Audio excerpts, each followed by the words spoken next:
আমার বন্ধুরা, আশা করি ভালো আছো। Welcome to my channel honours Broz.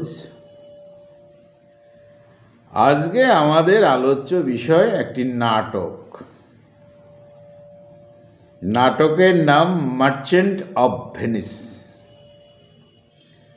Merchant of Venice written by William Shakespeare. আমরা সরাসরি নাটকের বিষয়ে চলে যাব। এই মার্চেন্ট অফ ভেনিস নাটকের সেটিং রাখা হয়েছে ইতালির এক শহর ভেনিস, এবং ভেনিসেরই আরেকটি জায়গা বেলমন্ট। তাহলে সেটিং কোথায় রাখা হলো? ইতালির একটি শহর ভেনিস, সেই ভেনিসে একটা প্লট রয়েছে নাটকের, আর এই ভেনিসের আরেকটি জায়গা আছে বেলমন্ট। সেই বেলমন্টে কিছু ঘটনা ঘটবে। তাহলে এবার নাটকের গল্প কথায় আসা যাক। তাহলে বলাই হলো এই নাটকটি শুরু হচ্ছে ইতালির এক শহর ভেনিস থেকে। এই ভেনিস শহরের এক যুবক যার নাম বেসেনিও। এই বেসেনিও আর্থিকভাবে সচ্ছল নয়, দুর্বল। তাই এই বেসেনিও তার এক অর্থবান ধনী বন্ধু অ্যান্টোনিওর কাছে যায় এবং অ্যান্টোনিওর কাছে কিছু অর্থ ধার চায় বা ঋণ চায়। কেন অর্থের কেন প্রয়োজন পড়লো? তার কারণ হলো এই বেসেনিও ভালোবাসে পর্ষিয়া নামে এক মেয়েকে। স্বাভাবিকভাবে কিছু অর্থের প্রয়োজন হয়, তার আরও কিছু ব্যক্তিগত কারণ রয়েছে। সেই জন্য বেসেনিও অ্যান্টোনিওর কাছে গিয়ে কিছু ঋণ চায়। কিন্তু বন্ধু অ্যান্টোনিও একটু বিপদে আছে। কেন? তার হাতে আপাতত অর্থকড়ি নেই। কারণ হলো তার অর্থকড়ি সব বিজনেসে লগ্নি করা হয়ে গেছে, আর সেই বিজনেসটা চলছে এক জাহাজের মাধ্যমে, আর সেই জাহাজটি রয়েছে এখন সমুদ্রে ভাসমান। সেই জন্য অ্যান্টোনিওর হাতে এখন কোনো অর্থকড়ি নেই। তাই বন্ধু অ্যান্টোনিও বলছে, বেসেনিও তুমি এক কাজ করো, তুমি কারো থেকে আমার নাম করে কিছু টাকা ধার নাও। আমার জাহাজ ফিরে আসছে খুব তাড়াতাড়ি, তাহলেই আমার কাছে অর্থকড়ি হয়ে যাবে। তখন তুমি যে ঋণ করছো সেই ঋণটা আমি পরিশোধ করে দেব। তুমি আপাতত কারো থেকে কিছুটা ঋণ নাও আমার নাম বলে। এই গেল ভেনিসের কথা। এবার আমরা একটু বেলমন্টে চলে যাই। ভেনিসেরই একটি শহর, একটা জায়গা, ভেনিসের একটা জায়গা, তার নাম আবার বেলমন্ট। সেখানেই থাকে এই পর্ষিয়া, সুন্দরী পর্ষিয়া। আর এই পর্ষিয়ার প্রেমেই পাগল হলো বেসেনিও। এই পর্ষিয়ার আবার একটা ঘটনা রয়েছে। কি ঘটনা? পর্ষিয়ার বাবা যখন মারা যায় তখন তিনি একটা উইল করে রেখে গেছেন, একটা দলিল করে রেখে গেছেন। কি দলিল? যে বিয়ের আগে মেয়ে অর্থকড়ি পাচ্ছে না, মেয়ের বিয়ের পরে নিশ্চয়ই সে অর্থকড়ি পাবে। মেয়ে এবং মেয়ের যে হাজব্যান্ড হবে দুজনে মিলেই সমস্ত অর্থকড়ি পাবে। কিন্তু শর্তের মধ্যে আরেকটু লেখা আছে যে পর্ষিয়াকে যে বিয়ে করবে, যে যুবক পর্ষিয়াকে বিয়ে করবে তাকে একটা বিশেষ শর্ত মানতে হবে। এটা আবার কি শর্ত? শর্ত হলো পর্ষিয়ার বাবা 3টি বক্স বা সিন্দুক রেখে গেছেন তালা দিয়ে, আর সেই 3টি সিন্দুকের মধ্যে একটিতে রয়েছে গোল্ড, একটিতে রয়েছে সিলভার, একটিতে রয়েছে সীসা। পর্ষিয়াকে যে বিয়ে করবে সেই যুবককে বলতে হবে কোন বক্সে বা কোন সিন্ধুকে কি আছে, কোনটিতে গোল্ড আছে, কোনটিতে সিলভার আছে, কোনটিতে সীসে আছে। তবেই বিয়ে হওয়া সম্ভব। আর বিয়ে হলেই সমস্ত সম্পত্তিও পেয়ে যাবে, আর কোনো বাধা থাকবে না। এবার পর্ষিয়া তার পরিচারিকাকে বলছে যে আমার বুঝি আর কোনোদিন বিয়ে হবে না।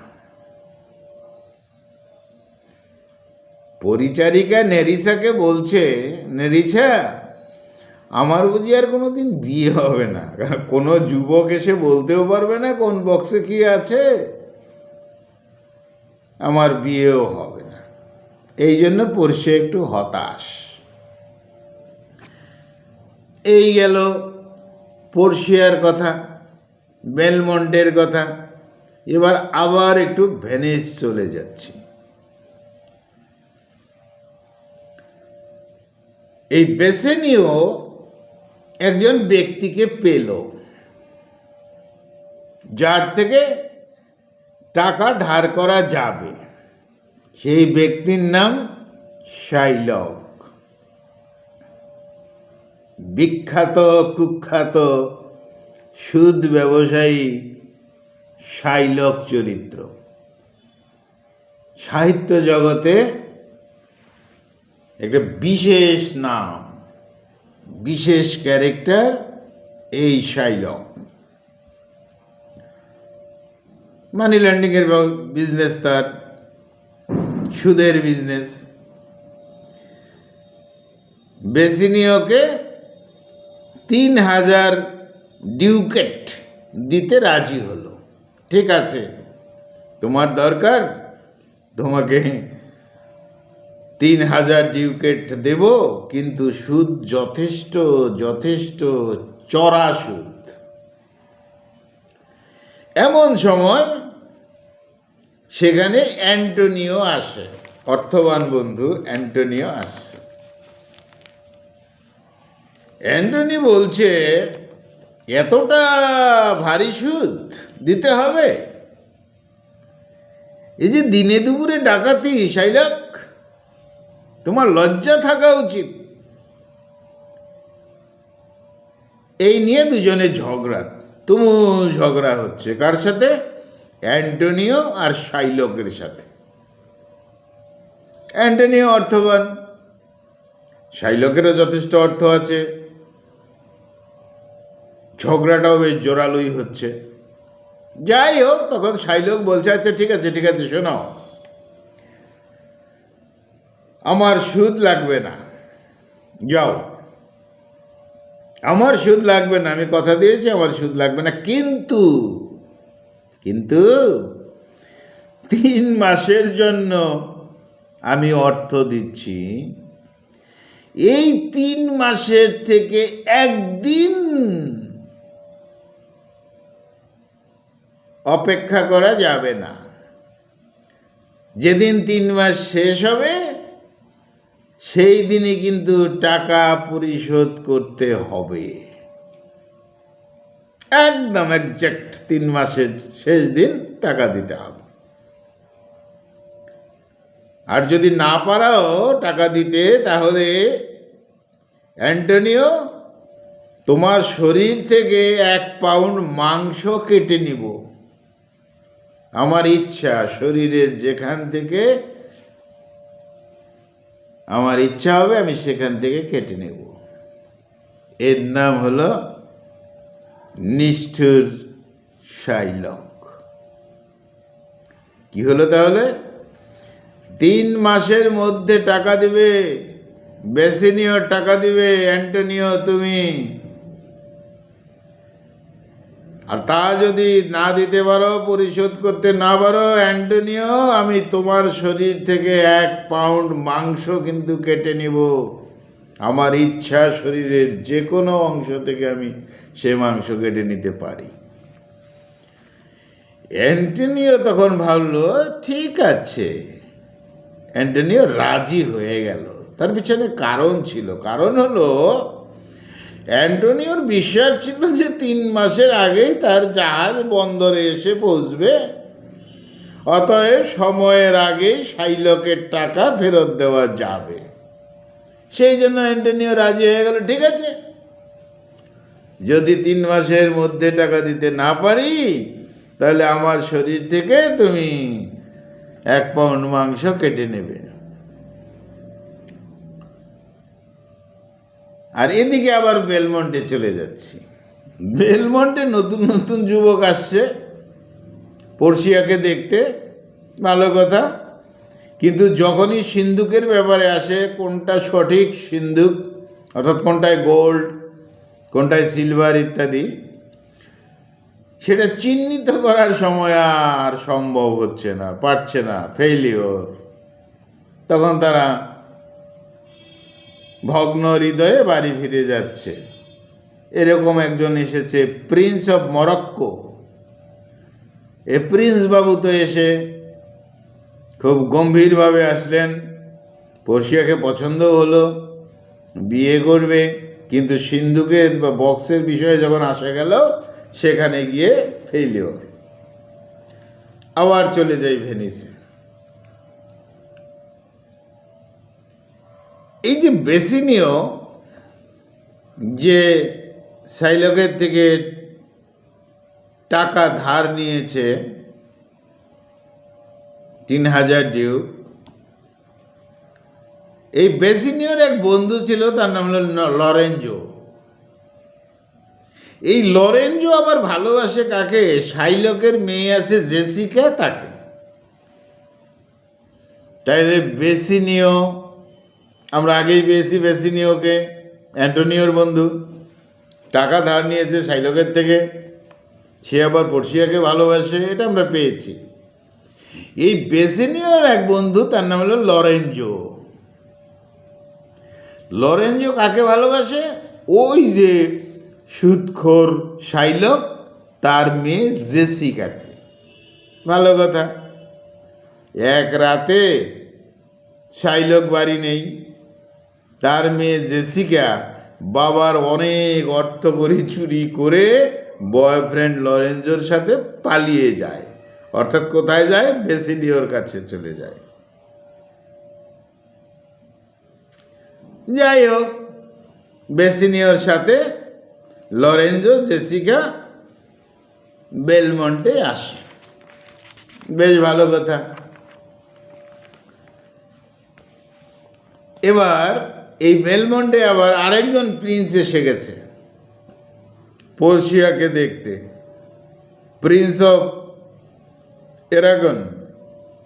সে প্রিন্স অফ এরাগন, সেও ব্যর্থ হয়েছে, কারণ সঠিক সিন্ধুক চিহ্নিত করতে পারেনি। অতএব বিয়ে ক্যান্সেল। এবার বেসিনিও আসে পর্সিয়ার কাছে, তাকে কিছু গিফট দেয়। কিন্তু একটা দুঃখের খবর আসে তখন, অ্যান্টোনিওর যে জাহাজ সময় মতো ফেরার কথা ছিল, সমুদ্রে কোথায় যেন সেই জাহাজ হারিয়ে গেছে। ব্যাস, শাইলক তো এই ব্যাপার বুঝতে পেরেছে। আবার শাইলক এও বুঝতে পেরেছে জেসিকা তার অর্থকড়ি নিয়ে পালিয়ে গেছে, ওদের সঙ্গে আবার রিলেশন আছে বেসিনিও, তাহলে অ্যান্টোনিওর সাথেও আছে। এই সমস্ত বিষয় নিয়ে শাইলকের খুব রাগ হয়ে গেল, হয় কথা। আর সেই রাগ গিয়ে পড়ল সব অ্যান্টোনিওর উপর। সে স্থির করলো আর দেরি করা যাবে না, সময় চলে গেছে, 3 মাস কেটে গেছে, এবার অ্যান্টোনিওর শরীর থেকে 1 পাউন্ড মাংস আমি কেটে নেব।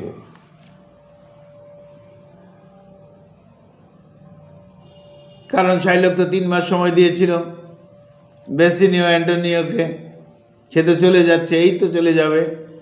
অতএব স্থির করে ফেললো শাইলক যে না, আমি আর দেরি করব না, সময় মতো আমি অ্যান্টোনিওর শরীর থেকে 1 পাউন্ড মাংস কেটে নেব।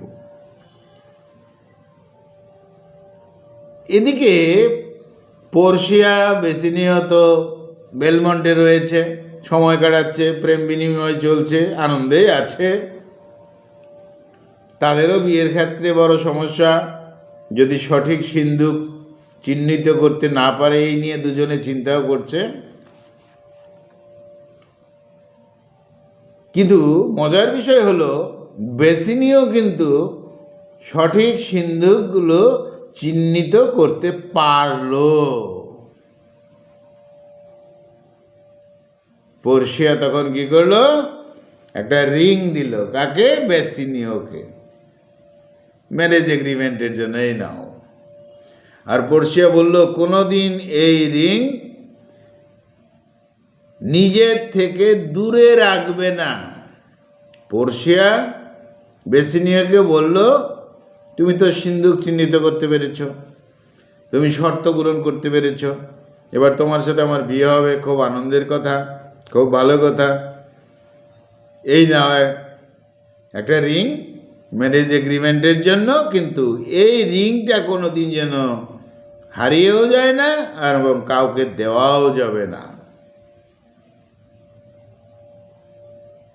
বেশ ভালো কথা। বেসিনিওর আরেক বন্ধু ছিল, সাথেই ছিল, তার নাম গ্রেসিয়েনো। গ্রেসিয়েনোর সাথে প্রেম হয়ে গেল পোর্সিয়ার যে মেড সার্ভেন্ট ছিল নেরিসা, তাদের সাথে আবার সেট হয়ে গেল। যাই হোক, সবাই খুশিতে আছে, আনন্দে আছে, যথেষ্ট আনন্দতে আছে। এই আনন্দের সময় একেবারে বজ্রপাত হয়ে গেল, যেন আকাশ ভেঙে পড়ল। কি? অ্যান্টোনিওর চিঠি এসেছে বেসিনিওর কাছে, বন্ধু আমার জাহাজ হারিয়ে গেছে সমুদ্রে, এদিকে শাইলক আমাকে চাপ দিচ্ছে শরীরের মাংস কেটে নিবে, আমাকে তাড়াতাড়ি বাঁচাও। পোর্সিয়া ব্যাপারটা বুঝতে পারে। পোর্সিয়া তখন বেশ কিছু অর্থ বেসিনিওকে দেয় যে যাও শাইলককে ঋণ পরিশোধ করো আর অ্যান্টোনিওকে বাঁচাও। কিন্তু নতুন এক দৃশ্য হলো। কোথায় সে দৃশ্য? ভেনিসের সিটি কোর্টে, আদালতে। সেখানে শাইলক আছে, অ্যান্টোনিও এসেছে, ডিউক অফ ভেনিস রয়েছে। এই শাইলক কি করেছে? জোর করে অ্যান্টোনিওকে তো ধরে নিয়ে এসেছে এবং নিয়ে এসে বলছে যে আমি অ্যান্টোনিওর শরীরের 1 পাউন্ড মাংস কেটে নেব। বেসিনিও সেখানে এসেছে। এবার বেসিনিও বলছে শাইলককে, আমি তোমার কাছ থেকে যে টাকা নিয়েছি আমি তোমাকে 3 গুণ টাকা দেব, তাও এই মাংসের কাটাকাটি এগুলো বন্ধ করো, তুমি ওই 3 গুণ টাকা নিয়ে আমার বন্ধু অ্যান্টোনিওকে ছেড়ে দাও। ডিউক সামনে আছে, কিন্তু শাইলক টাকা নিতে নারাজ। না, যা শর্ত ছিল তাই। সময় তো চলে গেছে, সময় তো পেরিয়ে গেছে। সময় পেরিয়ে গেছে, এখন 3 গুণ 4 গুণ টাকা এইসব কোনো ব্যাপার নয়, সময় পেরিয়ে গেছে, একদিন পেরিয়ে গেছে, ব্যাস গল্প শেষ। এবার আমি অ্যান্টোনিওর 1 পাউন্ড মাংস কেটেই নেব। এই মুহূর্তে বেলমন্টের পোর্সিয়া আর তার মেড সার্ভেন্ট নেরিসা দুইজনে লয়ার সেজেছে, উকিল সেজেছে, অর্থাৎ উকিল এবং ক্লার্ক সেজেছে ছদ্মবেশী। তারা এসে হাজির। এই পোর্সিয়া, ছদ্মবেশী পোর্সিয়া, অ্যান্টনির পক্ষে কথা বলতে শুরু করে দিল লয়ার হিসাবে। বিপক্ষে কে? কার বিপক্ষে? শাইলকের বিপক্ষে। এবং এত সুন্দর করে গিল্টি প্রমাণ করে দিল যে শাইলক অপরাধী, অ্যান্টনির কোনো দোষ নেই, বেসিনিয়র তো দোষ নেই। তাই আদালতকে বলল পোর্সিয়া, ছদ্মবেশী পোর্সিয়া, যে কি এই শাইলকের সম্পত্তি বাজেয়াপ্ত করা হোক আর অর্ধেক সম্পত্তি অ্যান্টোনিওকে দেওয়া হোক। আদালতে কেস চলছে। এবার অ্যান্টোনিও ব্যক্তিগতভাবে এবং ডিউক অফ ভেনিস, যিনি ভেনিসের শাসক, দুজনের দয়া হলো। কার প্রতি? শাইলকের প্রতি। বলছে যে না, এখন নয়, শাইলকের মৃত্যুর পর অর্ধেক সম্পত্তি অ্যান্টোনিও পাবে আর অর্ধেক সম্পত্তি তার মেয়ে জেসিকা পাবে। এইভাবে কথা হচ্ছে। যাই হোক, আর শাইলককে আরেকটা কাজ করতে হবে। আদালত বলছে কি, পোর্সিয়ার কথার উপরে বলেছে যে সে যেহেতু নির্মম, শাইলক যেহেতু নির্মম, সুদের বিজনেস করে, এর কোনো ধর্ম নেই, ওর তো আপাত ধর্ম জিউস, ওকে খ্রিস্টান ধর্মে পরিবর্তন করতে হবে নিজেকে। এই কথা বলা হলো। বিচার শেষ হলো, বিচার হয়ে গেল। পোর্সিয়া বিদায় নিচ্ছে, এমন সময় বেসিনিও তার কাছে এসে হাজির। কিন্তু বেসিনিও এখনো বুঝতে পারেনি যে এই সেই পোর্সিয়া, কারণ পোর্সিয়া তো ছদ্মবেশে এসেছে, আসারও কথা নয়। তো স্বাভাবিকভাবে বেসিনিও বলছে একজন লয়ার হিসাবে পোর্সিয়াকে যে, অর্থাৎ কিছু অর্থ করে অফার করে, ফি হিসাবে নিন, আপনি ফিসটা নিয়ে নিন। তখন পোর্সিয়া ছদ্মবেশী যেহেতু বুঝতে পেরেছে এবার যে না, বেসিনিও আমাকে এখনো চিনতে পারেনি, তখন পোর্সিয়া বলছে যে তোমার হাতে কি আছে ওটা দেখা যাচ্ছে, যে রিং, ওই রিংটা আমাকে দাও, তাহলে হয়ে যাবে। বেসিনিও তো দিতে রাজি না, না না, এটা তো আমার প্রেমিকা দিয়েছে, পোর্সিয়া দিয়েছে, আমার ম্যারেজ হবে, আমাদের বিয়ে হবে, না না না, এটা হয় না। এমন সময় অ্যান্টনিও পাশ থেকে বলছে, আরে এই বন্ধুকে বাঁচাতে রিংটা দিয়ে দে না। তা অনিচ্ছা সত্ত্বেও বেসিনিও কী করলো, রিংটা পোর্সিয়াকে দিয়ে দিল। ব্যাস, এবার দৃশ্য বেলমন্টে। সেখানে বেসিনিও আছে, পোর্সিয়া আছে, লরেঞ্জো আছে, জেসিকা আছে, একই জায়গায় হয়েছে। এবার পোর্সিয়া বলছে, এবার তো পোর্সিয়া এখন তার ছদ্মবেশ নাই, এবার পোর্সিয়া বলছে, তুমি আমার রিং দাও, তোমার হাতে রিং দেখা যাচ্ছে না, আংটিটা দেখা যাচ্ছে না, তার মানে হারিয়ে ফেলেছো কিনা বা কী করেছো, দাও আমার রিং, আংটি দাও। মিছামিছি বলেছে, টেস্ট করার জন্য বলেছে। তো বেসিনিও তো আমতা আমতা করছে, না মানে হ্যাঁ, মানে ওই উকিল অ্যান্টোনিও, উকিল পোর্সিয়াকে এইরকম আমতা আমতা করছে। তো পোর্সিয়া বলছে, ওইসব বুঝি না, আমার রিং আমাকে দিয়ে দাও। এরকম যখন চলছে, তখন বেসিনিওর অবস্থা দেখে, শোচনীয় অবস্থা দেখে পোর্সিয়া বলছে, ঠিক আছে ঠিক আছে, রিং আমার কাছে আছে। আরে বুদ্ধু, রিং আমার কাছে আছে, আমি গিয়েছিলাম লয়ার হিসাবে ওখানে, আমাকে চিনতে পারোনি। যাই হোক, রিং আমার কাছে আছে। রিং স্বাভাবিকভাবেই বেসিনিও বুঝতে পারলো যে পর্ষিয়ার সমস্ত ছদ্মবেশী চেহারার সে গল্প বুঝতে পারলো। এমন সময় খবর আসে অ্যান্টোনিওর জাহাজ যেটা হারিয়ে গিয়েছিল সেটা ফিরে এসেছে। সবাই সুখী, সবাই খুশি, আর এইভাবেই নাটক হ্যাপি এন্ডিংয়ের মধ্য দিয়ে শেষ হয়ে গেল। এইভাবে নাটকটা হ্যাপি এন্ডিংয়ের মধ্য দিয়ে শেষ হয়ে গেল। এই ছিল আমাদের নাটক মার্চেন্ট অফ ভেনিস। বন্ধুরা, আমাদের আলোচ্য বিষয় ছিল নাটক merchant of Venice, written by William Shakespeare. বন্ধুরা, ভালো থেকো, খুব ভালো থেকো, খুব ভালো থেকো। থ্যাংক